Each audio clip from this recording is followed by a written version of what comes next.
তো গাইস, তো যে কথাটা হচ্ছে যে আমার যে চ্যানেলটা ছিল যে সৈয়দ ডালিয়া খাতুন, ওইটা আমি কিছুদিন আগে চেঞ্জ করেছিলাম ফাইজুল ক্রিয়েটিভ বলে।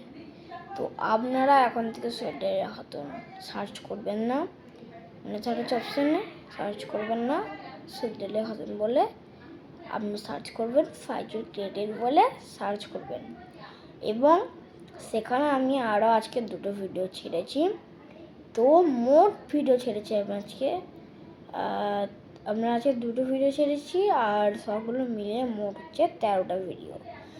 তো বন্ধুরা, কালকে আমি 2টো ভিডিও ছাড়বো, না হলে কিছু ভিডিও ছাড়তে পারি, তাহলে সেইগুলোকে মিলিয়ে দেখবো কতগুলো হয়েছে, তারপর আপনাদেরকে কালকে বলবো, ঠিক আছে?